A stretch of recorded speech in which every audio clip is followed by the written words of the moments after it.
So let me tell you firstly what 5G is bringing the kind of changes in the ecosystem. Firstly, it is bringing a lot of new business cases. Today, we are primarily using mobile broadband. It is enhancing the speed of normal customers like you and me. But 5G is going to empower a lot of industrial use cases. That is the first biggest change.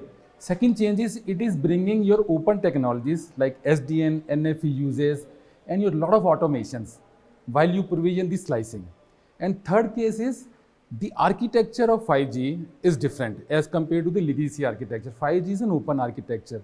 So with these kind of changes, it is bringing a lot of additional threat landscape for the 5G network ecosystem. By default, 5G is more secure than the 4G as part of the 3GPP standards. But since it is bringing new technologies, new architecture and the new business cases, so as an organization, as an overall ecosystem by suppliers, by the application providers or by the telcos, the work need to be done across all the verticals in securing the applications, in securing the network, in securing your SDN NFV architecture. So this is the additional threat landscape wherein an organization or the TSPs need to work upon and apply the appropriate controls. When actually there is more threat landscape, when your network are more open, then you need to invest more on the technology in terms of securing your networks, and you also need to strengthen your processes. So yes, time, money and efforts need to be spent when you going to empower the industry use cases. As soon as the B2C use cases are required, it is at par with 4G network, and by nature 5G is more secure. But when you are going to empower the industry use cases like your autonomous industry, your factory automation, your remote healthcare, etc., which has a lot of big implications, so it requires differential security requirements to be provisioned. That will require more investment, and that investment will have to be done by the ecosystem. Now, I think 6G is yet to evolve. It is, I think, going to come in more reality by 2026. We yet to actually reap up the benefits and get the return on investment on 5G. We talk about 5G. One is, it is bringing the IoT explosion. Most of the industry use cases will add a lot of IoT devices in the market. Now, IoT devices are empowering which all critical services?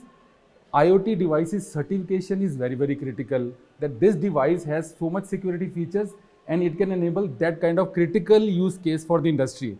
In case we actually put a industry critical use case like ultra reliable low latency on a standard kind of IoT device, it is not going to be served the path. So it is differential security provisioning. So one is the IoT explosion. IoT explosion is going to impact your networks also. So coming the line when IoT burst takes place, TSPs need to invest on the denial of service protection solution, because IoT devices can become a botnet army. It can impact your application. It can impact your network also in terms of launching a denial of service attacks. Ransomware attacks are actually becoming more and more in the entire industry and the telecom networks also. We as an organization follow a proactive and a comprehensive security approach wherein we work upon the holistic approach in terms of educating our workforce, then conducting the vulnerability, security scanning and mitigation proactively to our systems. 5G is all about the adaptive security. Every day there is a threat landscape which is changing. So your security strategy also need to align and change every day in terms of optimization of your processes, in terms of educating your task force, in terms of deploying new technologies. So it's an everyday journey. It's not that I can invest right now and I can actually I'm okay with 5G security. So it's an adaptive approach. So it's more challenging. Yeah, because threat landscape is challenging. Your business use case is evolution. As you go more and more into digital landscape, your digital economy is growing. Your physical frauds are actually converting into digital frauds.